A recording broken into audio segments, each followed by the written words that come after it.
My father kicked me out for buying a worthless piece of land.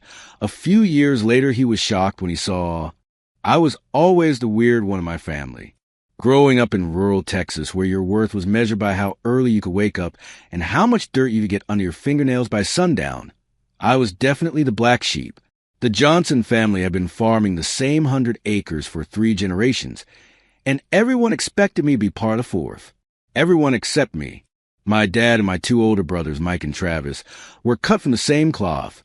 Tough as leather, practical to a fault, and about as interested in books as they were in ballet. Meanwhile, I was hiding astronomy magazines under my mattress like other kids might hide something else entirely. Jesse's got his head in the clouds again. Travis would yell across the dinner table whenever I got quiet, thinking about the cosmos or whatever science podcast I'd managed to sneak a listen to that day. Leave some space in that brain for actual useful knowledge, son. Dad would add with a disappointed headshake that I'd grown all too familiar with over my 17 years. Mom was the only one who ever gave me a break. But even she didn't really get it. Just try to fit in a little, honey, she'd whisper when no one else was around. As if fitting in was something I could just decide to do, like putting on a different shirt. The worst part wasn't the jokes or the dismissive comments. It was the assumption that I would eventually grow out of it and become a proper Johnson man. They were waiting for me to give up on all the stuff they considered useless. Science, astronomy, my dreams of maybe going to college someday, and embrace the family legacy of callous hands and endless field work. But I had other plans, even if I wasn't quite sure what they were yet. Every day after school and on weekends, I worked our land like everyone else. The difference was that I also picked up evening shifts at Darlene's Diner in town, serving coffee to truckers and local ranchers. Dad thought this was a waste of time. We got plenty of work right here that needs doing. But I needed my own money. Money that wasn't tied to the farm. Money that was just mine. For 3 years, I saved almost every dollar. The other kids at school spent their earnings on trucks or dates or weekend parties. I put mine in a lockbox under a loose floorboard in my bedroom. $3,822, to be exact. My ticket to somewhere, anywhere that wasn't here. I didn't hate farming. Not really. There's something honest about watching things grow because you made it happen. But I hated the limitations, the narrow view of what success looked like. In the Johnson family, success meant taking over more land, buying better equipment, and eventually passing it all down to sons who would do the exact same thing. The cycle never changed, and nobody seemed to mind except me. It was purely by accident that I saw the notice for the state land auction. Someone had left a newspaper open at the diner, and while I was wiping down the counter, the quarter-page announcement caught my eye. The Texas Land Office was auctioning off parcels of state-owned land, including a 150-acre plot about 2 hours west of our farm. I knew the area. It was practically desert, with poor soil, minimal rainfall, and temperatures that could fry an egg on a rock most of the year. Not prime farmland by any stretch. But something about owning my own piece of Texas, even if it was just scrubland and cacti, lit fire in me I couldn't explain. The minimum bid was listed at $3,500. I had almost exactly that amount saved up.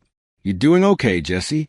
You're staring at that paper like it insulted your mama," Darlene said, snapping me out of my thoughts. I folded the paper and took it home, reading the details of the auction over and over under my flashlight that night after everyone else was asleep. The next 2 weeks passed in a blur of anticipation and doubt. Was I really going to do this? Spend nearly all my savings on a patch of useless desert? What would that accomplish? But every time I considered backing out, I'd overhear another conversation about how I needed to man up or get serious about my place in the family business. And my resolve would harden again. The day of the auction arrived, a Saturday when I was supposed to be helping Mike and Travis repair fencing on the north pasture. I made up some excuse about a school project, which earned me the usual eye rolls and comment about priorities, but they let me go. The auction was held in the county courthouse, an imposing limestone building that made me feel small and out of place as soon as I walked in. There were maybe 30 people there, mostly older men in cowboy hats and boots who looked like they bought and sold land for breakfast. I sat in the back row, my heart hammering so loud I was sure everyone could hear it. The first few lots went quickly. Good grazing land, timber acreage, a small plot with highway frontage. Hands went up confidently. Numbers were called out, and properties changed hands with business-like efficiency. Then came Lot 17, my desert parcel. The auctioneer described it in terms that made it sound like the surface of Mars.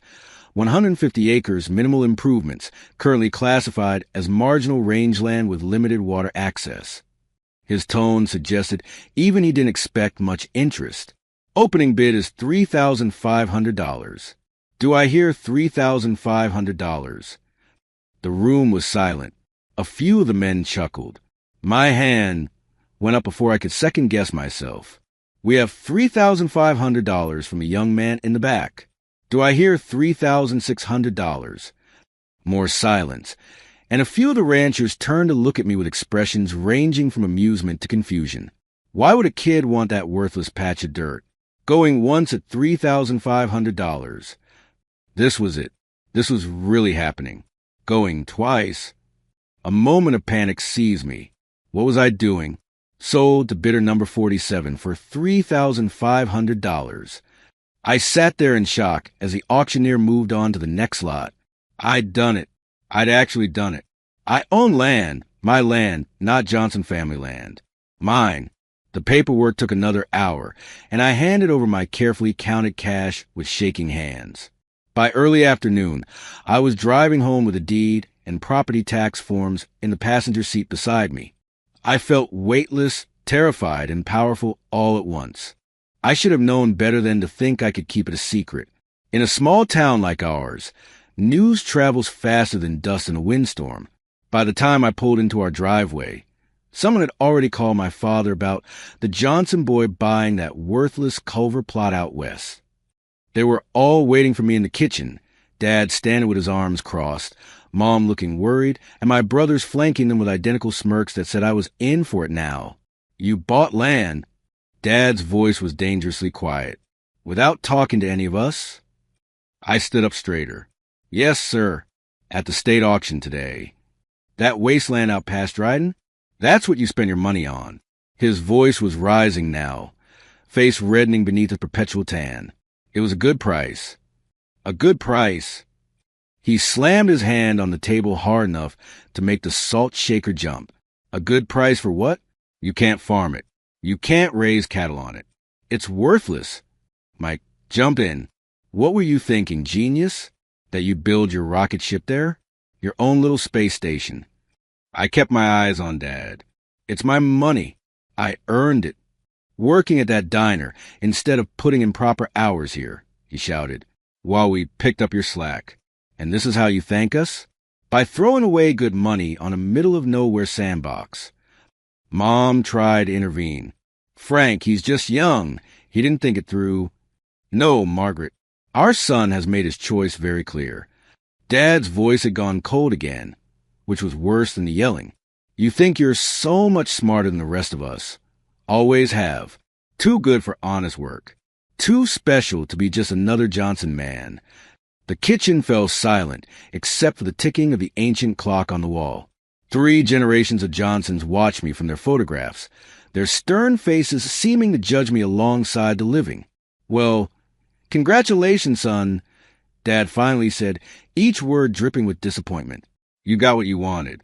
Your own place, far away from all of us simple folk. I started to respond, but he cut me off. You want that land so bad? Fine. Go live on it. Go build whatever fantasy you got cooked up in that head of yours. But don't expect any help from us. Travis snickered. What's he going to do out there? There's not even running water. Dad's eyes never left mine. That's his problem now, isn't it? He's made his choice. Made it real clear where his priorities lie. Dad, Go to your desert, Jesse. And don't bother coming back until you're ready to be part of this family for real. The words hit like physical blows. I'd expected anger, maybe some shouting, but not this, not being told to leave, to go. What had I done? And try to claim something for myself. Had I just lost everything else? Everyone was staring at me, waiting for me to break, to apologize, to admit I'd made a terrible mistake. My brothers looked almost gleeful at my impending surrender. But something hardened inside me instead. 17 years of feeling like I didn't belong, of hiding who I really was, of trying to squeeze myself into a mold that never fit. It all crystallized into a single moment of clarity. If I backed down now, nothing would ever change. "Fine," I said, my voice steadier than I felt. "I'll go." Dad's expression flickered with surprise. He hadn't expected me to call his bluff. But it wasn't a bluff, not for either of us. We'd reached a breaking point neither of us had seen coming, until it was right there in front of us. Without another word, I turned and walked out of the kitchen, up the stairs to my room. Behind me, I could hear Mom's distressed questions and Dad's firm responses. My fate had been decided. I had decided it. As I threw clothes and essentials into my school backpack, a strange calm settled over me. I had my land. I had about $300 left in my name, and I had the terrifying freedom of having nothing left to lose. An hour later, I was back in my truck, pulling away from the only home I'd ever known, driving toward a patch of desert that was now the only place in the world that truly belonged to me. I had no idea what I was going to do when I got there, but for the first time in my life, the decision would be entirely mine to make. The drive to my new property took almost 3 hours. 3 hours of flat, endless Texas landscape, gradually transforming into something that looked more like Mars and Earth. By the time I reached the boundary markers the land office had described, the sun was setting, turning the wasteland into a sea of red and gold. I parked my truck on what was now technically my front yard, 150 acres of dirt, scrub brush, and not much else. No neighbors for miles. No water source. No electricity. No house. Just me, my truck, and whatever I'd managed to throw in the back before leaving home. That first night was rough. I slept in the cab of my truck with the windows cracked, waking up drenched in sweat as the morning sun turned the vehicle into an oven. The reality of what I'd done hit me hard in the daylight. What was my plan here? Die of dehydration to prove a point to my father? Turns out, small towns have one major advantage. Word travels fast. By noon, my phone rang. It was Old Man Reeves who owned the salvage yard where Dad sometimes bought tractor parts. "Heard you got yourself in a situation, Johnson boy," he said. I could practically hear him chewing on his ever-present toothpick through the phone. "Got an old RV that's been sitting on my lot for 3 years. Previous owner died. No family claimed it. County says it's mine to sell or scrap. It ain't pretty, but it's got 4 walls and a roof. You want it?" I couldn't believe my luck. "Mr. Reeves, I only have about $300 to my name right now. Did I mention price? Just come get this eyesore off my property. Consider it an investment in entertainment. Whole towns taking bets on how long you'll last out there." 3 hours later, I was cautiously driving a 1985 Winnebago Chieftain across the desert, praying the ancient vehicle wouldn't give up before reaching my land. It was faded, dented, and smelled like mothballs and old cigarettes, but to me, it was a palace. Getting the RV set up was its own adventure. The battery was dead, so no electricity yet. The water tank was empty and probably hadn't been cleaned in a decade. But the propane stove worked, and the roof didn't leak much, so it was already better than sleeping in my truck. My first week of desert life involved a lot of trips to the nearest town, about 40 minutes away, for supplies, water jugs, canned food, basic tools, a solar phone charger, each trip eating into my dwindling funds. I had nobody to call for help, and everyone in town looked at me like I was either crazy or stupid. Probably both. "You're the Johnson kid, right? The one living out in the Culver plot." The hardware store owner asked while ringing up my purchases. "Your daddy know you're out there playing pioneer?" I just nodded and paid for my supplies. No point explaining something they'd never understand. By week 2, I'd established a minimal survival routine. Wake at dawn to avoid the worst heat. Conserve water fanatically. Drive into town every few days to refill water containers at the gas station. Search for odd jobs to make a few dollars. Return to my patch of nowhere by sundown. It was a lonely existence, but there was also a strange peace to it. Nobody telling me what to think or who to be. No disappointed looks across the dinner table. Just me and my decisions, good or bad. The first real game changer came about 3 weeks in. I was looking through a pile of junk behind the RV. Apparently, old man Reeves had considered the vehicle a storage unit before gifting it to me. When I found a dusty old telescope, nothing fancy, probably something a parent had bought for a kid who quickly lost interest, but it had all its pieces and only minor scratches on the lens. That night, I set it up outside the RV and pointed it skyward. I'd always loved astronomy, but growing up on the farm, light pollution from nearby towns had limited what I could see. Out here in my desert wasteland, with no artificial lights for miles, the night sky exploded with more stars than I'd ever seen. The Milky Way stretched across the darkness like spilled paint. Through the telescope, I could see the rings of Saturn, the moons of Jupiter, star clusters that looked like diamond dust scattered across black velvet. I stayed up until dawn, completely mesmerized. For the first time since arriving, I felt like maybe I hadn't made a catastrophic mistake after all. There was treasure here, just not the kind most people valued. Over the next month, that telescope became my most prized possession. I spent my days figuring out how to survive in the desert, and my nights exploring the cosmos from my front yard. I started taking photos through the telescope using my phone with a makeshift adapter I cobbled together from hardware store parts. The photos weren't professional quality, but they captured something magical about this place, the perfect darkness, the crystal clear view of constellations and planets. On a whim, I created an Instagram account called Nomad's Land and started posting my amateur astrophotography. To my surprise, people actually liked them. Comments from strangers across the world started rolling in, complimenting the clarity, asking about my equipment, wondering where on earth I was getting such perfect night sky shots. Just my backyard. I would reply, not mentioning that my backyard was 150 acres of Texas desert that I bought on impulse with my life savings. By summer, I had a few hundred followers, nothing viral, but enough that logging in each morning to check comments became part of my routine. That small connection to the outside world kept me from feeling completely cut off. Life in the desert settled into its own rhythm. I found occasional work in town, helping at the feed store, doing deliveries for the pharmacy, picking up shifts at the diner when they were short-staffed. Nobody paid me much, but it was enough to keep gas in my truck and food in my stomach. I upgraded my living situation bit by bit, added a small solar panel system to power a fan and charge my phone, rigged up a rainwater collection system from the RV roof for the rare desert downpours, built a makeshift outdoor shower using a black-painted bucket and gravity. Word about the Johnson boy living out in the desert spread to the neighboring communities.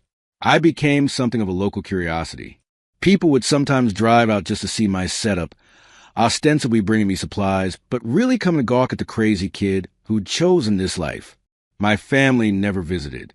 Mom called occasionally, conversations full of awkward silences and gentle suggestions that I could always come home if I learned my lesson. I always told her I was doing fine, even on the days when I definitely wasn't. One evening in late August, about 4 months into my desert experiment, I was setting up for a night of stargazing when a plume of dust on the horizon caught my attention. A vehicle was approaching. Not unusual, as locals sometimes still came by to check on the desert hermit, as they had taken to calling me. But this wasn't a local truck. It was a sleek black SUV with government plates, moving carefully over the rough terrain toward my RV. My first thought was that I was in trouble somehow. Maybe squatting on land that wasn't really mine after all? Tax problems? The vehicle pulled up about 20 yards from my home, and 2 people emerged, a man and a woman in crisp business casual attire that looked ridiculously out of place in the desert. Jesse Johnson, the woman called, shielding her eyes against the setting sun. I nodded, approaching cautiously. "That's me. Can I help you?" They introduced themselves as Dr. Elena Vasquez and Dr. Michael Chun from NASA's Jet Propulsion Laboratory. I assumed I was hallucinating from heat stroke until they handed me their business cards. "Mind if we sit down and talk?" Dr. Vasquez asked, glancing at my rickety camp chairs with a mixture of amusement and hesitation. Inside the RV, which I frantically tried to make presentable while getting them water, they explained the purpose of their visit. "We've been monitoring your Instagram account," Dr. Chin said. "Those astronomy photos you've been posting, they show exceptional atmospheric clarity." "I'm just using a basic telescope on my phone," I said, embarrassed by how amateur my setup must seem to actual scientists. Dr. Vasquez nodded. "That's exactly what caught our attention. The image quality you're achieving with basic equipment suggests this location has extraordinarily low levels of light pollution and atmospheric interference." They explained that NASA was looking for remote sites to place new deep space observation equipment, locations far from city lights, radio interference, and air traffic, places with stable weather patterns and clear night skies. "We've analyzed hundreds of potential locations across the country," Dr. Chin continued. "Your little patch of desert here shows some of the most promising conditions we've seen."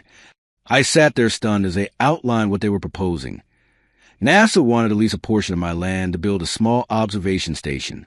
They would need to conduct environmental and atmospheric testing first. But if everything checked out, they were prepared to offer a substantial lease payment. "We understand this is unexpected," Dr. Vasquez said, watching my face carefully. "Take some time to think about it. Here's our proposal with all the details." She handed me a thick folder with NASA letterhead, filled with documents that looked more official than anything I'd ever handled before. "Why me?" I finally managed to ask. "There must be better places, professional observatories." Dr. Chin smiled. "Sometimes the best discoveries come from unexpected places. Your Instagram photos led us here, but the preliminary readings we took on our drive and confirmed our suspicions. This location has a unique combination of factors that make it exceptionally well suited for deep space observation." As they prepared to leave, Dr. Vasquez paused at the door of my RV. "Take your time reviewing the proposal. There's a lot of technical information in there, along with the terms of the potential agreement. My card is inside with my direct number, if you have any questions. Whether you decide to work with us or not," she added, "you should know that those photos you've been taking, they're quite remarkable. You have a good eye." After they drove away, I sat outside watching the stars appear one by one as darkness fell. The folder sat unopened in my lap, heavy with possibility. For months ago, I'd been kicked out of my family home for wasting money on a useless piece of desert. Now NASA, actual rocket scientists, thought my worthless land might be valuable after all, not for what could be grown on it or built on it, but for what could be seen from it. The same vast emptiness that made this place worthless to my family made it priceless to scientists trying to study the stars. I opened the folder and began leafing through the documents as the Milky Way blazed overhead, wondering if this was the universe's way of telling me I'd been right all along. That folder from NASA sat on my rickety folding table for 3 days. I'd open it, read a few pages of technical jargon and legal terms, then close it again, overwhelmed. This wasn't like signing up for a phone plan or even buying my land.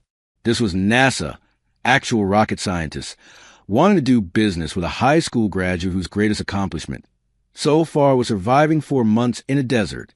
Eventually, I called the number Dr. Vasquez had left. To my surprise, she picked up on the second ring. "Jesse Johnson," she said, "not a question but a statement. I was wondering when we'd hear from you. I won't bore you with the details of the next few weeks."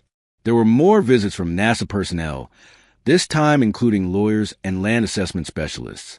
There were soil samples, air quality measurements, and something called electromagnetic interference testing that involved equipment I couldn't even begin to understand. What I did understand was this: my worthless patch of desert wasn't worthless at all. It was, according to Dr. Chun, a near-perfect natural observatory. "You've got minimal light pollution due to the distance from population centers," he explained while showing me readings on his tablet. "The elevation and dry air create excellent visibility. There's almost no radio interference, which is increasingly rare, and the stable geological features mean minimal seismic activity. Plus," Dr. Vasquez added, "the isolation and private ownership make it ideal for security purposes. Some of the technology we'll be testing here is sensitive." I nodded like I understood the significance, but truthfully, I was still trying to wrap my head around all of it. Then came the meeting that changed everything. 5 NASA representatives and I sat in my RV, which I cleaned obsessively the night before. The air conditioner I'd recently installed in my diner earning strain against the Texas heat and the body heat of 6 people in a space designed for 2. Dr. Vasquez slid a revised contract across the table. We'd like to lease 100 acres of your land for an initial period of 10 years, with an option to extend for another 10. I glanced at the number on the page and blinked, certain I was misreading. That's $5 million. I said, my voice barely a whisper. For the entire initial lease period, yes, confirmed the NASA attorney. A serious woman with silver-rimmed glasses. $500,000 per year, paid annually in advance, with adjustments for inflation after year 3. My heart was hammering, so hard I was sure they could all hear it. That was more money than my entire family had made in generations of farming. Why so much? I managed to ask. This land cost me less than $4,000. Dr. Chin smiled. The land itself is only part of the equation. What we're really paying for is the guarantee of continued pristine conditions, no development, no interference, and limited human activity in the area. The lawyer nodded. The contract stipulates that you will maintain the current undeveloped state of the property. No construction, no industrial activity, minimal visitors. Essentially, we're paying you to keep doing what you're already doing, nothing. With one key difference, Dr. Vasquez added. You'll be doing nothing while allowing us to do something extraordinary. The project, they explained, was twofold. First, they'd be installing prototype telescopes and sensors to test new deep space observation technologies. Second, and more intriguing, they'd use the area to test Mars rover prototypes in an environment that mimics certain Martian surface conditions. Your desert won't pass from Mars completely, Dr. Chin clarified, but shares enough characteristics to make initial testing valuable. The isolation is particularly useful. We can test autonomous navigation systems without risking public safety. I signed the contract right there on my wobbly Walmart folding table. My hands were shaking so badly that my signature looked like it belonged to someone else, which, in a way, felt appropriate. I was about to become someone else. The first annual payment hit my newly opened bank account 3 weeks later. The branch manager in town, who'd previously looked at me with barely disguised pity, suddenly became very interested in discussing investment opportunities. My first purchase wasn't anything flashy, no sports car or mansion. I bought a better solar power system for the RV, a reliable satellite internet connection, and a proper telescope. Then I enrolled in online astronomy and business courses. If I was going to be neighbors with NASA, I didn't want to sound like a complete idiot when talking to them. The hardest part was figuring out what to do with myself. The contract didn't require me to leave my land. In fact, having someone on site to keep an eye on things was considered a bonus. But it did limit what I could build or develop there. After some thought, I decided to stay on my land, but upgrade my living situation within the constraints. I replaced the ancient RV with a custom-designed tiny house on wheels.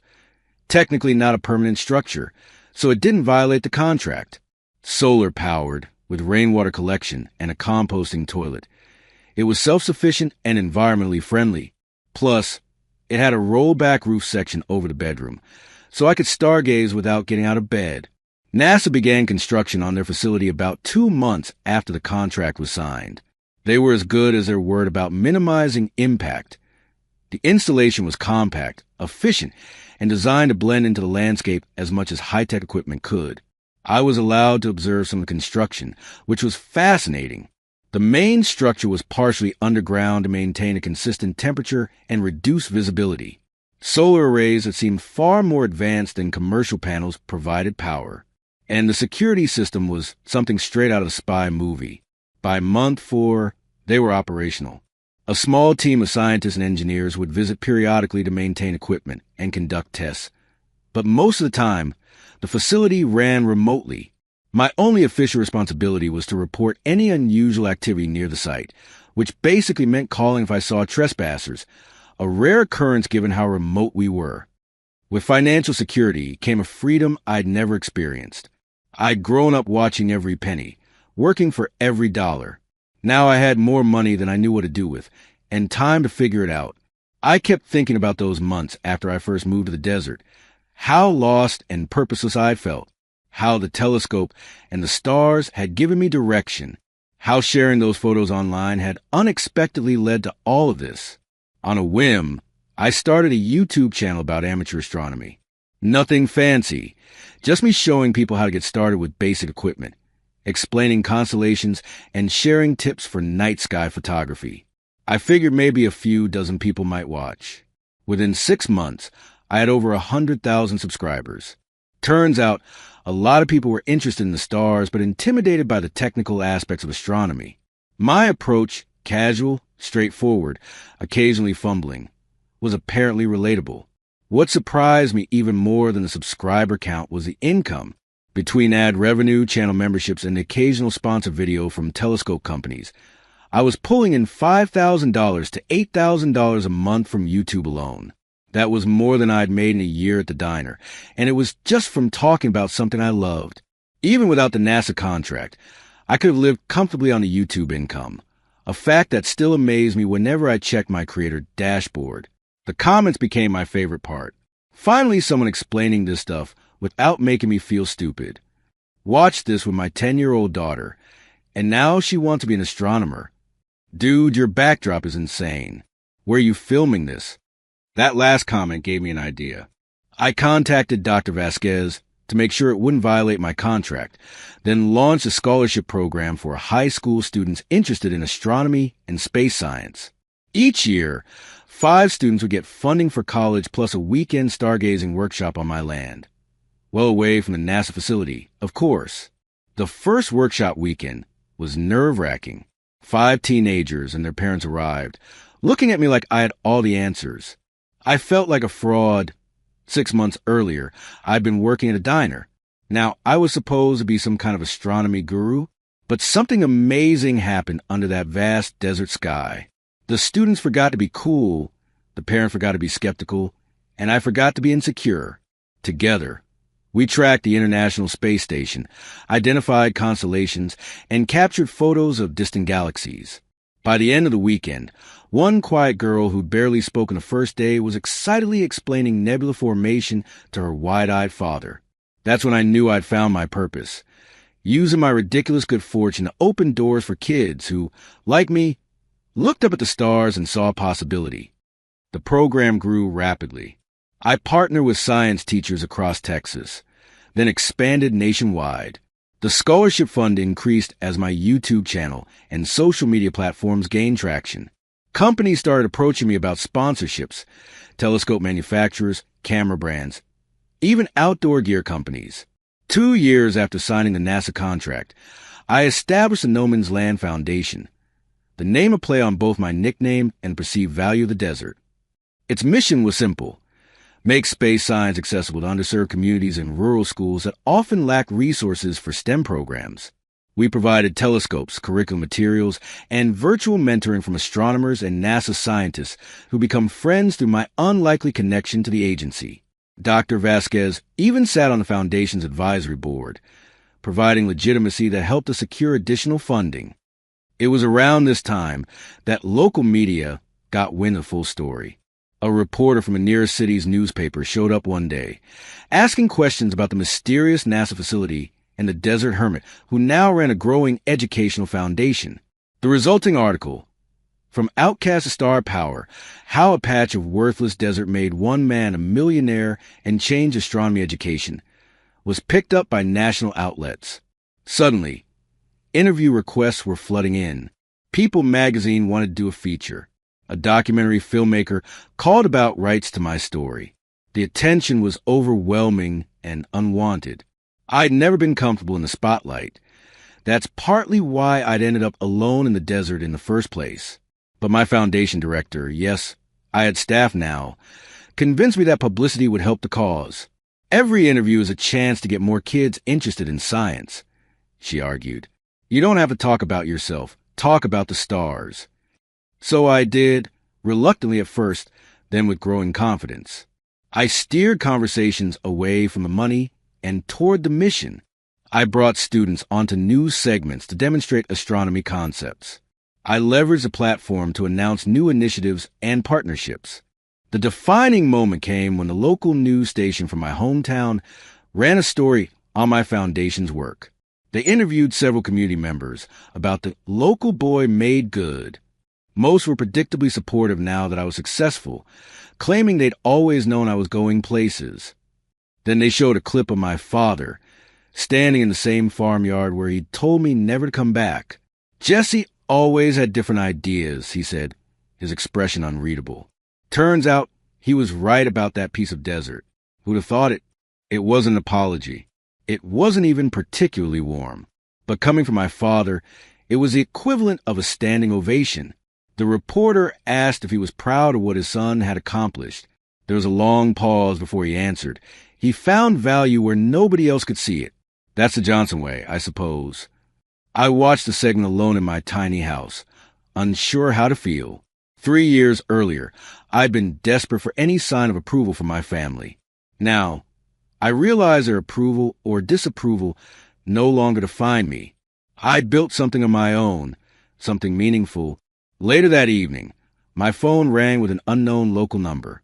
When I answered, the voice on the other end was instantly familiar, though we hadn't spoken in over a year.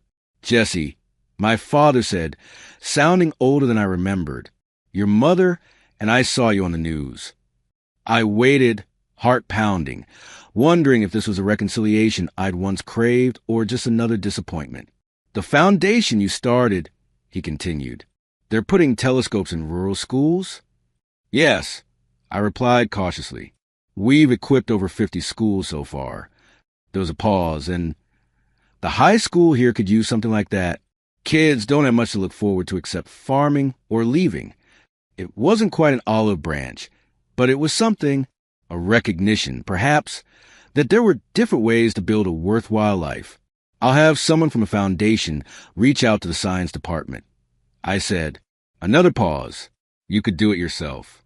If you want to come by, that is... The invitation hung between us, laden with unspoken history. I might do that. I said finally, I've been thinking it's time for a visit. After we hung up, I stepped outside into the desert night. The stars stretched overhead, the same stars that had guided me through the loneliest period of my life. Now they connected me to thousands of students across the country, to scientists doing groundbreaking research, and maybe, just maybe, back to the family I thought I'd lost. It wasn't just professional success that the stars had brought me. 6 months earlier, during one of my foundation's weekend workshops, I'd met Ellie, a graduate student in astronomy at UT Austin, who'd volunteered to help with the program. She was about my age, maybe a year or two older, but light years ahead of me in formal education. She'd arrived with a telescope that put mine to shame and a knowledge of celestial mechanics that left me speechless.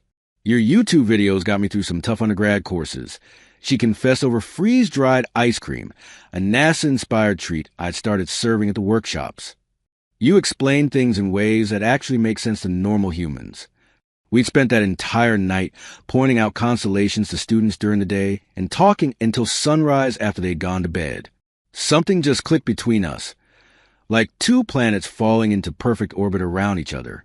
She understood my connection to this desolate place, how the emptiness of the desert made the fullness of the cosmos feel more accessible. Now she visited regularly, her university schedule permitting. We'd set up our telescope side by side, her explaining the physics behind quasars and black holes, while I shared the stories and myths ancient cultures had created about the same stars. Sometimes we'd just lie on the desert floor in silence, holding hands and watching meteors streak across the sky. Two tiny humans contemplating infinity together. It still amazed me how one impulsive decision, buying a worthless patch of desert, had completely transformed my life. Had I stayed on the family farm, I have never discovered my passion for sharing the wonders of space. Never founded the foundation. Never met Ellie. I have spent my life trying to fit into someone else's idea of success rather than finding my own path among the stars. Tomorrow, NASA engineers would arrive to install new equipment at their facility. Magazine photographers would come to shoot my simple desert lifestyle for a feature. Foundation staff would call about the upcoming gala fundraiser. And Ellie would be flying in for the weekend, bringing her infectious enthusiasm and the telescope we were modifying together. But tonight, I was just a guy standing on a patch of desert that everyone had thought was worthless, looking up at the universe that had proven them wrong. Life has a funny way of coming full circle. Almost 5 years after I'd been told never come back to the family farm, I was sitting in my custom-built tiny house, reviewing plans for a new observatory the foundation was funding at a rural school in Oklahoma. Ellie was curled up on our couch, typing away on her dissertation about exoplanet atmospheres. It was a perfectly ordinary Tuesday afternoon. Then my phone rang. Unknown number, but with the local area code from back home. Jesse Johnson? The voice was vaguely familiar, but strained. Speaking. I replied cautiously. It's Travis, your brother. As if I wouldn't recognize my own brother's voice. But then again, we hadn't spoken in almost 4 years. The drought had hit central Texas hard that year. 3 seasons of minimal rainfall had turned farmland into dust bowls reminiscent of the 1930s. Farmers everywhere were struggling. But according to Travis, the Johnson farm was in particularly dire straits. Dad took out a big loan 2 years ago to expand, he explained. Bought the Henderson place next door, new equipment, the works. Bank want their money, but there's no crop to sell. I stayed silent, processing this information, while Ellie watched me with concern from across the room. She knew enough about my family history to understand this wasn't just a casual call from home. How bad is it? I finally asked. Travis sighed, a sound that seemed to carry the weight of generations of farmers fighting losing battles against nature and economics. Foreclosure notice came yesterday. 60 days to come up with the payment, or we lose everything. Not just the new land, all of it. After hanging up, I sat staring at the wall until Ellie gently took my hand. Your family, she asked. I nodded. They're about to lose the farm. Dad overextended, then the drought hit. She didn't immediately suggest I help them, which is one of the countless reasons I love her. Instead, she asked, how do you feel about it?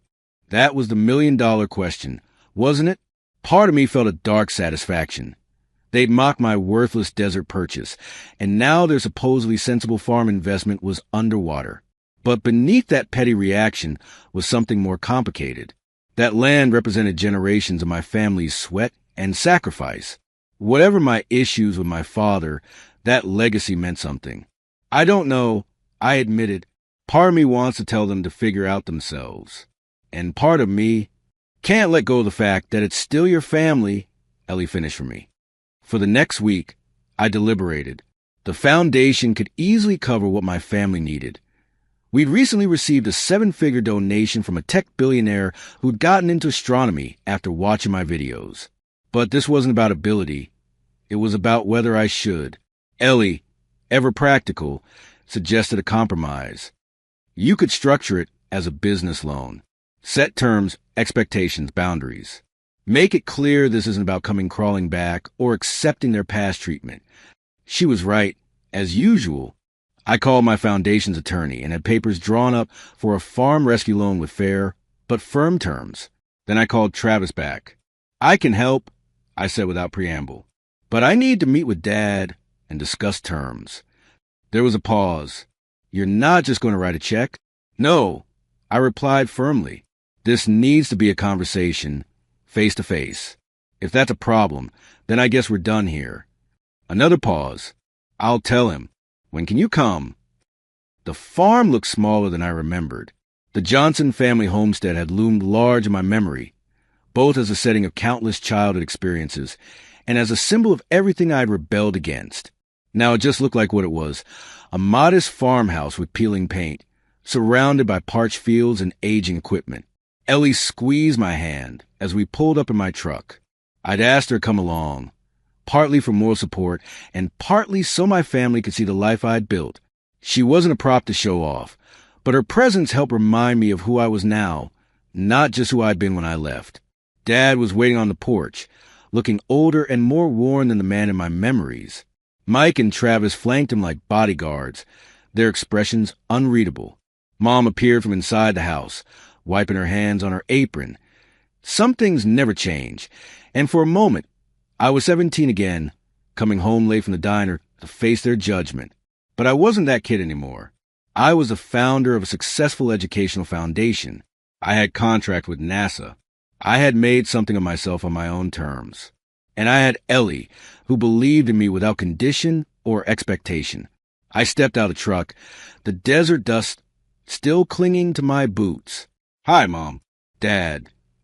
The kitchen table had always been the site of family decisions, arguments, and rare moments of unity. Now we all sat around it awkwardly, the weight of years of silence making the old chairs creak even louder. I laid out my proposal simply. The foundation would provide a loan to cover their debt and operating costs for the next year. In return, they would implement sustainable farming practices and participate in an agricultural education program we were developing to teach kids about food systems. The loan had favorable terms, but was still a loan, not a gift, not a handout. Dad listened without interrupting, which was a first in my experience. When I finished, he studied me with an expression I couldn't quite read. "You've done well for yourself," he finally said. That desert plot turned out to be quite the investment. It wasn't about the money, I clarified. It was about finding something that was mine, not just following someone else's plan for my life. He nodded slowly. "You always were different. Smarter than the rest of us, I guess." Mom reached across the table toward me, but stopped short of actually touching my hand. "We've been following your foundation in the news. The scholarships, the educational programs.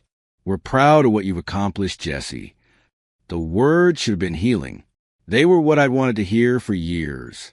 But something about them rang hollow now, coming only after they needed my financial help. "We always believed in your unique way of looking at the world," Dad added, choosing his words carefully. "Just didn't know how to show it. You were always destined for something different than this farm." I couldn't help the short laugh that escaped me. Ellie's hand found mine under the table, a small gesture of support.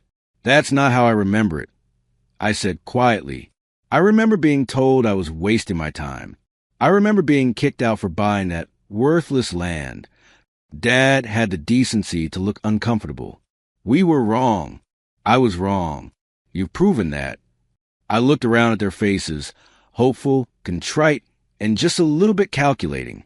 They were saying what they thought I needed to hear to sign the check. Maybe they even half believed it now, with the benefit of hindsight and desperation. "Here's the thing," I said slowly. "You don't believe in me. You never did. You believe in what I can do for you now. You believe in the money." Travis started to protest, but I held up my hand. "And that's fine. That's business. I'm offering a business arrangement that can save this farm. But let's not pretend this is some heartwarming family reunion where all is forgiven, because suddenly my weird interests paid off." The kitchen fell silent except for the ancient wall clocks ticking, the same clock that had counted down the minutes of my childhood. "Trust is expensive," I continued, looking directly at my father. "More expensive than this check. If you want that, it's going to take more than one conversation when you're desperate." Dad's face hardened for a moment into the expression I'd grown up fearing, then surprisingly softened again. What would it take? It was the first honest question he'd asked me in years. I looked at Ellie, who gave me an encouraging nod. "Time," I answered. "Effort. Actual interest in who I am, not what I have. I'm willing to start that process, if you are. The loan is separate. You'll get the money either way, because that's the right thing to do. But rebuilding a relationship, that's going to require more than one convenient apology." Mom was crying silently. Mike looked at the floor. Travis seemed genuinely thoughtful. And Dad, the immovable object of my youth, looked uncertain for the first time in my memory. "I'd like to try," he said finally, "if you'll give us a chance." I nodded, not trusting myself to speak. It wasn't forgiveness, not yet, but it was a beginning. As Ellie and I drove away that evening, the setting sun turned the farmland the same color as my desert, all of it temporarily beautiful in the fading light, despite the drought and hardship. "You okay?" she asked softly. "I think so," I replied, surprising myself with how true it felt. For the first time, I think they actually saw me. Not who they wanted me to be, but who I actually am. We drove in comfortable silence for a while, the stars beginning to appear overhead, the same stars that had changed the course of my life. You know what's ironic? I finally said, if they hadn't kicked me out, I'd have never discovered what I was capable of. Sometimes the worst moments lead to the best outcomes. Ellie smiled. As a scientist, I call that an uncontrolled experiment with surprisingly positive results. I laughed and took her hand as we drove toward home, my chosen home, my desert, my stars. The future, for once, looked as bright and vast as the night sky above us. The annual Desert Night Sky Festival was my foundation's biggest event of the year. What started as a small stargazing party for local kids had grown into a weekend-long celebration that drew hundreds of attendees from across the state. We had portable telescopes set up across my land, astronomy experts giving talks, and NASA engineers bringing prototype equipment for demonstrations. It had become a highlight on the calendar for space enthusiasts throughout Texas. This year felt different, though. Standing at the entrance greeting visitors, I spotted a familiar truck pulling into the makeshift parking area we'd set up. My father stepped out first, followed by my mother and brothers. They looked uncomfortable and out of place among the excited families and astronomy buffs. But they had come. That was something. It had been 3 months since our confrontation at the farm. The Foundation's loan had saved their property, and they'd reluctantly embraced the sustainable farming practices we'd required as part of the deal. We'd spoken a handful of times since then, brief, sometimes awkward conversations. But this was the first time they'd accepted my invitation to visit my world. Ellie appeared at my side, sensing my tension. They showed up. That's a good first step. I nodded, watching as my family hesitantly approached the welcome booth. Let's see if they stick around for the main event. The festival was in full swing by sunset. Children ran from telescope to telescope, gasping at their first clear views of Saturn's rings or the craters of the moon. Parents listened attentively to presentations about light pollution and the search for exoplanets. Food trucks served space-themed snacks, and a local band played ambient music that somehow perfectly matched the desert atmosphere. My family moved through it all like tourists in a foreign country, clearly impressed but unsure of the customs.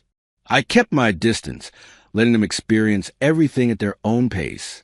They needed to see this world I'd built without me hovering anxiously for their approval.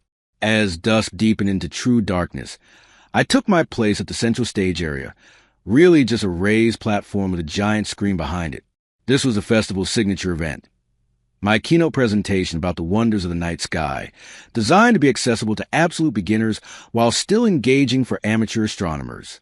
Looking out at the crowd of over 300 people sitting on blankets and folding chairs, I spotted my family near the back.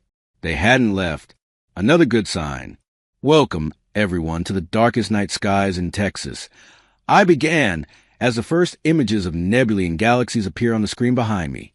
Tonight, we're going to explore some of the most incredible objects in our universe, all visible from right here in what some people once called a worthless patch of desert. For the next hour, I guided the audience through a tour of the cosmos, from our neighboring planets to distant galaxies billions of light years away. I explained how stars are born and how they die, how galaxies collide in cosmic dances that take millions of years to complete, and how the elements in our own bodies were forged in the hearts of ancient stars.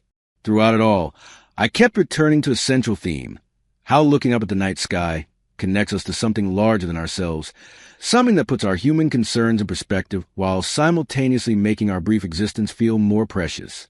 The crowd was with me every step of the way, asking thoughtful questions and gasping at particularly spectacular images.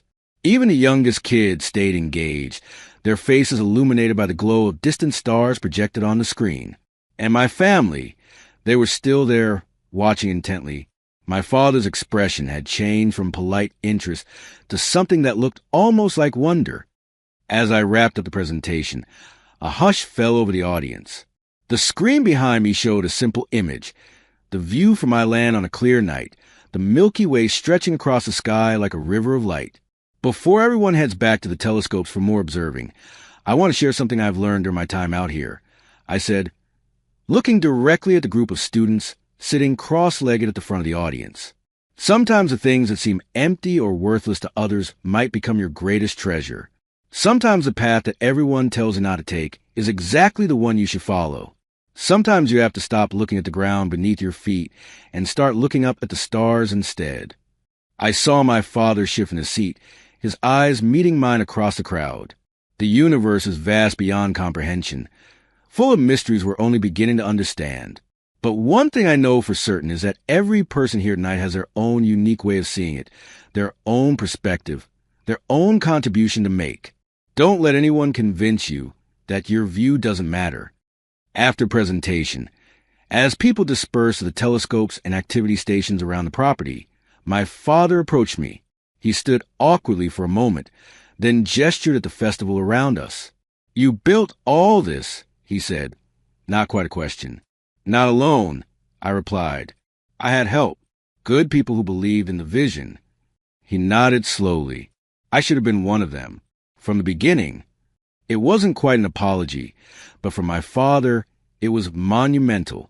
I didn't know what to say, so I just offered to show him and the rest of the family the NASA facility, the non-classified parts.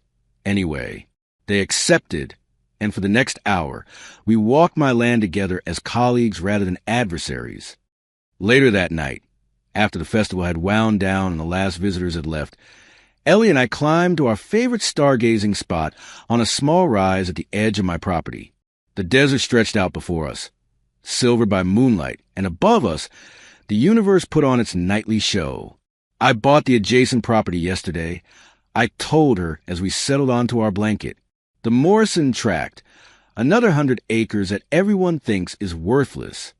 She laughed. Planning to expand the NASA contract? Actually, I was thinking it might be a good place to build a house. A real house, not just my tiny one. Something permanent. She turned to look at me, her face half illuminated by starlight. That's a big step for someone who's been living like a nomad. "I'm not a nomad anymore," I said, taking her hand. "I've found where I belong, and who I belong with. Under that vast canopy of stars, I asked Ellie to marry me. The ring I offered wasn't traditional. Instead of a diamond, it held a small meteorite fragment set in platinum, a literal piece of the cosmos we both loved so much. Her yes echoed across the desert, a promise as boundless as the sky above us. A year later, our home was completed. A modern structure of glass and stone, designed to blend with the landscape, while offering unobstructed views of the sky from nearly every room. Solar-powered and water-efficient. It sat on the edge of my original property, a physical manifestation of how far I'd come from that desperate kid in an old RV. My relationship with my family was still evolving. Healing doesn't happen overnight, but they'd attended our wedding, helped with the house construction, and my father had even started volunteering at foundation events. Small steps toward rebuilding what had been broken. The NASA facility continued its work on my original land, discovering new ways to peer into the depths of space. My foundation expanded its reach, bringing astronomy education to rural schools across the country. And my little desert homestead became a gathering place for scientists, educators, and dreamers of all kinds.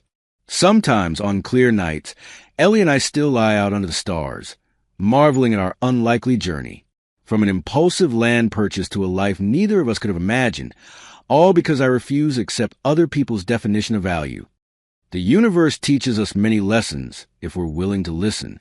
It shows us that light can travel for billions of years just to reach our eyes, that atoms forged in long-dead stars make up every cell in our bodies, that what appears empty can actually be full of unseen wonders. But perhaps the most important lesson is this.